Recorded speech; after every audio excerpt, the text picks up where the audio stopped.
Hello my dear friends, welcome to Aspire Edu Tips. നമ്മൾ കഴിഞ്ഞ ക്ലാസ്സിൽ പഠിച്ചു നിർത്തിയത് ബ്ലഡും അതിനകത്തുള്ള കമ്പോണൻസും ഒക്കെയാണ്.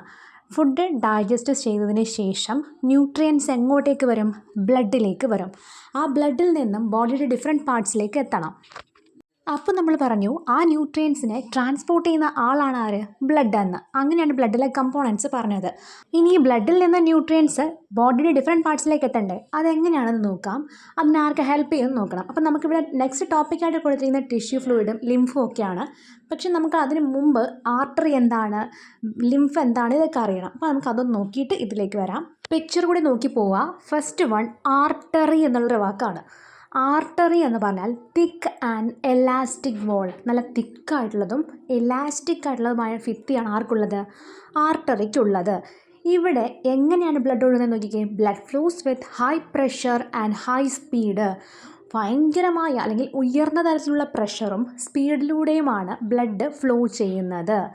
എവിടെ നിന്നുള്ള ബ്ലഡിനെയാണ് ആർട്ടറി ക്യാരി ചെയ്യുന്നത്? ഹാർട്ടിൽ നിന്നുള്ള, ഹൃദയത്തിൽ നിന്നുള്ള രക്തത്തെ ക്യാരി ചെയ്യുന്ന തിക്ക് ആയിട്ടുള്ളതും ഇലാസ്റ്റിക് ആയിട്ടുള്ള ഭിത്തിയോട് കൂടിയ ഹൈ പ്രഷറിൽ ഹൈ സ്പീഡിൽ ബ്ലഡ് ഒഴുകുന്ന ഭാഗമാണേത്? ആർട്ടറി. നെക്സ്റ്റ് പാർട്ടാണ് കാപ്പിലറി. കാപ്പിലറി എന്ന് പറഞ്ഞാൽ wall is formed of a single layer of cells. കാപ്പിലറിയുടെ ഭിത്തി എന്ന് പറയുന്നത് നിർമ്മിക്കപ്പെട്ടിരിക്കുന്നത് ഒരൊറ്റ ലെയർ കോശങ്ങൾ കൊണ്ടാണ്. ഇവിടെ ചെറിയ ചെറിയ പോർസുകൾ, ഹോള് പോലുള്ള സ്ട്രക്ചേഴ്സ് കാണാനായിട്ട് പറ്റും. ഇവിടെ ബ്ലഡ് ഫ്ലോ ചെയ്യുന്നത് എങ്ങനെയാണ്? ലോ പ്രഷറിലും ലോ സ്പീഡിലുമാണ്. നമുക്കിതിനെക്കുറിച്ചൊരു ക്ലിയർ പിക്ചർ നമുക്ക് തുടർന്ന് അങ്ങോട്ട് കിട്ടും. ഇപ്പോൾ ജസ്റ്റ് കേൾക്കുക. അപ്പോൾ ആർട്ടറി എന്ന് പറഞ്ഞാൽ തിക്ക് ആൻഡ് ഇലാസ്റ്റിക് വോളാണ്. ഇവിടെ ബ്ലഡ് ഫ്ലോ ചെയ്യുന്നത് എങ്ങനെയാണ്? ഹൈ സ്പീഡിലും ഹൈ പ്രഷറിലുമാണ്. എന്നാൽ കാപ്പിലറി എന്ന് പറയുമ്പോൾ ഇവിടെ മൈന്യൂട്ടുള്ള പോർസ് എവിടെ കാണപ്പെടുന്നു? ഈ കാപ്പിലറീസിൻ്റെ വോൾസിൽ കാണപ്പെടുന്നുണ്ട്. ഇവിടെ ബ്ലഡ് ഫ്ലോ ചെയ്യുന്നത് എങ്ങനെയാണ്? ലോ പ്രഷറിലും ലോ സ്പീഡിലുമാണ്. അടുത്തതാണ് വെയിൻ. വെയിൻ എന്ന് പറഞ്ഞാൽ പേര് നമ്മൾ പറയുന്നത് വെയിൻ, ആ ഒരു ടൂണിനെ നോക്കുക. തിൻ വോളാണ് വെയിൻസിനുള്ളത്.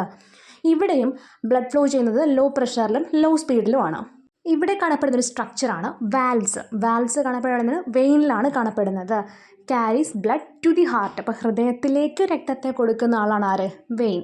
അങ്ങനെയാണെന്നുണ്ടെങ്കിൽ ആർട്ടറി എന്ന് ചെയ്യുന്നത് ഹാർട്ടിൽ നിന്നുള്ള രക്തത്തെ ക്യാരി ചെയ്യുന്ന ആളാണ് artery. Carries blood to the heart. ഹാർട്ടിലേക്ക് രക്തത്തെ കൊണ്ടുപോകുന്ന ആളാണ് ആര്? വെയിൻ എന്ന് പറയുന്നത്. അപ്പോൾ നമ്മൾ സ്കിപ്പ് ചെയ്ത സെഷനിലേക്ക് നോക്കാം. നമ്മൾ ഓൾറെഡി പറഞ്ഞു ആർട്ടറി എന്താണ്, വെയിൻസ് എന്താണ് എന്നൊക്കെ. അപ്പം ആർട്ടറി എന്ന് പറഞ്ഞു കഴിഞ്ഞാൽ ഹാർട്ടിൽ നിന്നുള്ള ബ്ലഡിനെ ക്യാരി ചെയ്യുന്ന ആളാണ് ആർട്ടറി.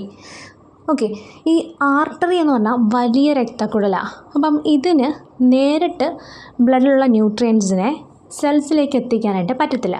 അപ്പോൾ ഇത് ബ്രാഞ്ചസ് ആയിട്ട് ചെറിയ ഡിവിഷൻസ് ഒക്കെ ആയിട്ട് മാറും.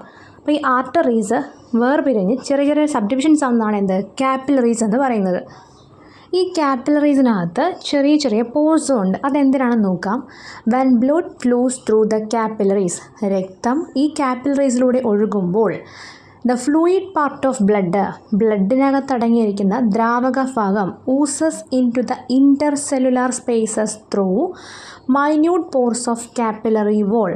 സെൽസിന് ഇടയ്ക്കുള്ള സ്പേസ്, അതിനെ പറഞ്ഞ പേരാണ് ഇൻ്റർസെല്ലുലാർ സ്പേസ് എന്ന്. അപ്പോൾ ഈ കാപ്പിലറീസിനകത്ത് അവയുടെ വോൾസിൽ ചെറിയ ചെറിയ പോർസ്, ഹോൾസ് പോലുള്ള സ്ട്രക്ചേഴ്സ് ഉണ്ട്. അപ്പോൾ അതിലൂടെ ബ്ലഡ് കടന്നു പോകുമ്പോൾ ബ്ലഡിലുള്ള ഫ്ലൂയിഡ് പാർട്ട് ഊസ് ഔട്ട് ചെയ്യും, പുറത്തേക്ക് പോകുന്നു. അതെങ്ങോട്ടേക്കാണ് പോകുന്നതെന്ന് പറഞ്ഞിരുന്നത്? ഇൻ്റർസെല്ലുലാർ സ്പേസസ്, സെൽസിന് ഇടയ്ക്കുള്ള സ്പേസിലേക്ക് ഒഴുകി ഇറങ്ങും. ഈ ഒരു ഫ്ലൂയിഡിനെ പറഞ്ഞ പേരാണ് ടിഷ്യൂ ഫ്ലൂയിഡ്. ഈ ഒരു രീതിയിലാണ് സബ്സ്റ്റൻസസിൻ്റെ ട്രാൻസ്പോർട്ട് നടക്കുന്നത്. ആർക്കിടയിൽ? സെൽസിനും ടിഷ്യൂ ഫ്ലൂയിഡിനും ഇടയ്ക്ക്. ഒന്നുകൂടി നോക്കാം. ആർട്ടറി ഡിവൈഡ് ചെയ്ത് ബ്രാഞ്ചസ് ആയിട്ട് മാറുന്നതാണ് കാപ്പിലറീസ് എന്ന് പറയുന്നത്. ആർട്ടറി എവിടെ നിന്നുള്ള ബ്ലഡിനെ ക്യാരി ചെയ്യുന്നു? ഹാർട്ടിൽ നിന്നുള്ള ബ്ലഡിനെ ക്യാരി ചെയ്യുന്നു. ആർട്ടറീസിൻ്റെ ബ്രാഞ്ചസ് ആയിട്ടുള്ള കാപ്പിലറീസിൽ ചെറിയ ചെറിയ പോർസ് ഉണ്ട്. ബ്ലഡ് ഫ്ലോ ചെയ്ത് പോകുമ്പോൾ ഈ കാപ്പിലറീസിലൂടെ പോകുന്ന ടൈമിൽ ബ്ലഡിനകത്തുള്ള ഫ്ലൂയിഡ് പാർട്ട് ഹൂസ് ഔട്ട് ചെയ്ത് ഇൻ്റർസെല്ലുലാർ സ്പേസസിലേക്ക് ഇറങ്ങുന്നു. ഇതാണ് ടിഷ്യൂ ഫ്ലൂയിഡ്. ഇങ്ങനെയാണ് സെൽസിനും ടിഷ്യൂ ഫ്ലൂയിഡിനും ഇടയ്ക്ക് സബ്സ്റ്റൻസിൻ്റെ ട്രാൻസ്പോർട്ട് നടക്കുന്നത്. അടുത്താണ് lymph. One part of the tissue fluid enters the lymph capillaries. നമ്മൾ നേരത്തെ പറഞ്ഞ ടിഷ്യൂ ഫ്ലൂയിഡിൻ്റെ ഒരു ഭാഗം ലിംഫിൻ്റെ കാപ്പിലറീസിനകത്തേക്ക് ഇറങ്ങുന്നു. അങ്ങനെ ലിംഫ് കാപ്പിലറീസ് കൂടിച്ചേരുന്ന ഭാഗമാണേത്? ലിംഫ് എന്ന് പറയുന്നത്. നമ്മൾ ഈ ഫാറ്റിൻ്റെ ഡൈജഷൻ്റെ കാര്യം പറഞ്ഞില്ലേ, അപ്പോൾ അതിൻ്റെ ഭാഗമായിട്ടുണ്ടാകുന്ന സിമ്പിൾ കമ്പോണൻറ്റ് ഫാറ്റ് ഡൈജസ്റ്റ് ചെയ്യുമ്പോൾ എന്തൊക്കെയായിട്ട് മാറുമെന്നാണ് പറഞ്ഞത്, ഫാറ്റി ആസിഡും ഗ്ലിസറോളും അല്ലേ. അപ്പോൾ ഈ കമ്പോണൻസും ഒപ്പം ഫാറ്റ് സോലുബിൾ വിറ്റാമിൻസ്, അതായത് ADEK അടക്കം ഓർക്കുക, അതാണ് ഫാറ്റ് സോലുബിൾ വിറ്റാമിൻസ്. ഇതെല്ലാം ട്രാൻസ്പോർട്ട് ചെയ്യപ്പെടുന്ന ഏതിലൂടെയാണ്, ലിംഫിലൂടെയാണ്. അപ്പോൾ ലിംഫ് എന്ന പാർട്ട് ഒന്നുകൂടെ നോക്കാം.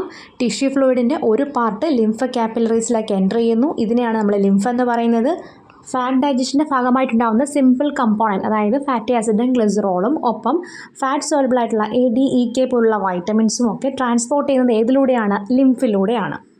താഴെ കൊടുത്ത ഹിൻസ് നോക്കുകയാണെന്നുണ്ടെങ്കിൽ ഫോർമേഷൻ ഓഫ് ടിഷ്യൂ ഫ്ലൂയിഡ് അതെങ്ങനെയാണെന്ന് മനസ്സിലായല്ലോ. Next the role of tissue fluid in exchange of substance എങ്ങനെ ഹെൽപ്പ് ചെയ്യുന്നതെന്ന് മനസ്സിലായല്ലോ. ടിഷ്യൂ ഫ്ലൂയിഡ് കാപ്പിലറീസിലൂടെ പോകുമ്പോൾ മൈന്യൂട്ട് പോസ് ഉണ്ടെന്നും അതിലൂടെയാണ് ഊസ് ഔട്ട് ചെയ്യുന്നത് തുടങ്ങിയ കാര്യങ്ങളാണ് അവിടെ വരുന്നത്.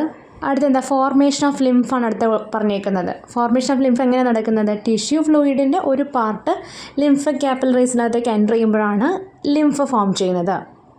നെക്സ്റ്റ് എന്താ കൊടുത്തിരിക്കുന്നത്, role of lymph in the transport of substance എങ്ങനെ ഹെൽപ്പ് ചെയ്യുന്നു എന്നാണ് പറഞ്ഞത്.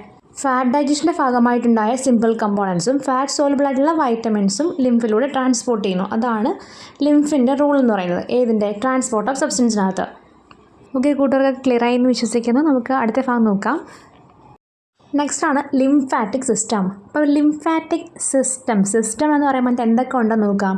ലിംഫുണ്ട്, ലിംഫ് വെസലുണ്ട്, ലിംഫ് നോട്ട്സ് ഉണ്ട്, സ്പ്ലീൻ ഉണ്ട്, ബോൺ മാരോ ഉണ്ട്, തൈമസ് ഗ്ലാൻഡ് ഉണ്ട്. അപ്പോൾ ഇത്രയും കൂടി ചെയ്യുന്നതാണ് ലിംഫാറ്റിക് സിസ്റ്റം. അപ്പോൾ ലിംഫാറ്റിക് സിസ്റ്റം എന്ന് പറയുമ്പോൾ ഏതൊക്കെയുള്ളത്, lymph vessel, lymph nodes, spleen, bone marrow and thymus gland.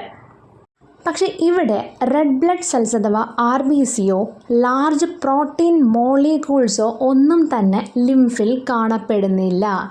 Lymphatic സിസ്റ്റത്തിൻ്റെ പ്രധാനപ്പെട്ട റോൾ എന്ന് പറയുന്നത് നമ്മുടെ ശരീരത്തിനുള്ള ഇമ്മ്യൂണിറ്റി കൊടുക്കലാണ്. ഒന്നുകൂടെ നോക്കാം. ലിംഫാറ്റിക് സിസ്റ്റം എന്ന് പറയുമ്പോൾ എന്തൊക്കെയുണ്ട്, lymph vessel, lymph node, spleen, bone marrow and thymus gland. പക്ഷേ അവിടെ എന്തില്ല, റെഡ് ബ്ലഡ് സെൽസും ലാർജ് പ്രോട്ടീൻ മോളിക്യൂൾസും ഒന്നും തന്നെ ലിംഫിൽ കാണപ്പെടുന്നില്ല. എന്താ പ്രധാന റോള്, ഇമ്മ്യൂണിറ്റി. ഇനി നമ്മളീ പഠിച്ച എല്ലാ കാര്യങ്ങളെയും ചേർത്തൊന്ന് കണക്ട് ചെയ്യാം. നോക്കിക്കേ, now having you understand the important of blood and lymph in the transport of substances. നമ്മൾ കഴിച്ച ഫുഡിൽ നിന്ന് കിട്ടിയ ന്യൂട്രിയൻസിൻ്റെ ട്രാൻസ്പോർട്ടേഷനകത്ത് ബ്ലഡിൻ്റെയും ലിംഫിൻ്റെയും റോൾ എന്താണെന്ന് മനസ്സിലായല്ലോ. ഇനി നോക്കിക്കേ, വില്ലസ് എന്താണെന്നാണ് പറഞ്ഞത്, നമ്മുടെ സ്മോൾ ഇൻറ്റസ്റ്റൈനിൽ കാണപ്പെടുന്ന ഫിംഗർ ലൈക്ക് പ്രൊജക്ഷൻസ് ആണ് വില്ലസ്. ആഫ്റ്റർ എൻറ്ററിങ് ദ വില്ലസിലേക്ക് പ്രവേശിച്ചതിന് ശേഷം the branch of artery again divided into capillaries. നമ്മൾ ആർട്ടറി എന്താണെന്നാണ് പറഞ്ഞത്, ഹാർട്ടിൽ നിന്നുള്ള ബ്ലഡിനെ ക്യാരി ചെയ്യുന്ന ആളാണ് ആർട്ടറി എന്ന് പറഞ്ഞു. ഈ ആർട്ടറി വീണ്ടും ഡിവൈഡ് ചെയ്ത് കാപ്പിലറീസായി മാറുകയും and they join together to form small veins. പിന്നീട് അവ കൂടിച്ചേർന്ന് ചെറിയ ചെറിയ വെയിൻസ് ആയിട്ട് മാറുകയും and then into vein. ചെറിയ ചെറിയ വെയിൻസ് എന്തായിട്ട് മാറും, വലിയൊരു വെയിനായിട്ട് മാറും. Find whether blood vessels are arranged in this way throughout the body to exchange substances. Next നമ്മൾ നോക്കേണ്ടത് എന്താണ്, ഈ പറഞ്ഞ ബ്ലഡ് വെസൽസ് എല്ലാം ഈ ഒരു രീതിയിലാണോ ബോഡിയുടെ എല്ലാ പാർട്ടിലേക്കും അറേഞ്ച് ചെയ്തിരിക്കുന്നത്, എന്തിനു വേണ്ടിയിട്ടാണ്, സബ്സ്റ്റൻസിൻ്റെ എക്സ്ചേഞ്ചിനായിട്ട്. നമുക്കത് നോക്കാം. അപ്പോൾ അതിൻ്റെ കണ്ടിന്യൂഷനാണ് ഈ ആർട്ടറിയും കാപ്പിലറിയും വെയിൻസും അതിൻ്റെ എക്സ്പ്ലനേഷൻസും ഒക്കെ. ഇത് നമ്മൾ ഓൾറെഡി ആദ്യമേ ഡിസ്കസ് ചെയ്തതാണ്. അടുത്താണ് portal vein. Certain vein do not reach the heart. നമ്മുടെ ഹൃദയത്തിലേക്ക് ചില വെയിനുകൾ എത്തപ്പെടാറില്ല. Instead they carry blood from organ to organ. ഇവർ അതിന് പകരം എന്ത് ചെയ്യും, ബ്ലഡിനെ ഒരവയവത്തിൽ നിന്നും മറ്റൊരു അവയവത്തിലേക്ക് എത്തിക്കും. അപ്പോൾ ഇങ്ങനെയുള്ള വെയിൻസിനെ പറഞ്ഞ പേരാണ് പോർട്ടൽ വെയിൻസ്. അപ്പോൾ എന്താണ് പോർട്ടൽ വെയിൻസ് എന്ന് നിങ്ങളോട് ചോദിച്ചാൽ എന്ത് പറയും, ചില വെയിനുകൾ എങ്ങോട്ടേക്ക് എത്തില്ല, ഹാർട്ടിലേക്ക് എത്തില്ല. അപ്പോൾ ഹാർട്ടിലേക്ക് എത്തുന്നതിന് പകരം അവരെന്ത് ചെയ്യും, ബ്ലഡിനെ ഓർഗൻ ടു ഓർഗൻ ക്യാരി ചെയ്യാറുണ്ട്. അപ്പോൾ ഇങ്ങനെയുള്ള വെയിൻസിനെ പറഞ്ഞ പേരാണ് പോർട്ടൽ വെയിൻസ് എന്ന. Next, the nutrient that are absorbed from the small intestine. ചെറുകുടലിൽ നിന്നും ആഗിരണം ചെയ്യപ്പെട്ട ന്യൂട്രിയൻസ് എങ്ങോട്ടേക്ക് പോകും, ഇൻ ടു ദ ബ്ലഡിലേക്ക് പോകുന്നത്. Are carried into the liver by hepatic portal vein. അവർ കരളിലേക്ക് എത്തപ്പെടുന്നത്, ലിവറിലേക്ക് എത്തുന്നത് എങ്ങനെയാണ്, ഹെപ്പാറ്റിക് പോർട്ടൽ വെയിൻ ഉപയോഗിച്ചുകൊണ്ടാണ്. ദെൻ ഈ ഹെപ്പാറ്റിക് പോർട്ടൽ വെയിൻ എന്ന് പറയുന്നത് എന്തിന് എക്സാമ്പിളാണ്, ഒരു പോർട്ടൽ വെയിൻ എക്സാമ്പിളാണ്. കാരണം എന്താണ്, ഇവർ ഓർഗൻ ടു ഓർഗൺ ആണ് ബ്ലഡിനെ ക്യാരി ചെയ്യുന്നത്, അല്ലാതെ എങ്ങനെയല്ല നേരിട്ട് ഹാർട്ടിലേക്ക് എത്തപ്പെടുകയല്ല. അതുകൊണ്ടാണ് ഹെപ്പാറ്റിക് പോർട്ടൽ വെയിൻ എന്തെന്നറിയപ്പെടുന്നത്, ഒരു പോർട്ടൽ വെയിൻ ആണെന്ന് അറിയപ്പെടാൻ കാരണം. ബാക്കി ഭാഗമായി നെക്സ്റ്റ് സെഷനിൽ കണ്ടുമുട്ടാം. ക്ലാസ്സിൽ ഇഷ്ടപ്പെട്ടാൽ ലൈക്ക് ചെയ്യുക, സബ്സ്ക്രൈബ് ചെയ്യുക, കൂട്ടുകാർക്കൊക്കെ ഷെയർ ചെയ്ത് കൊടുക്കുക.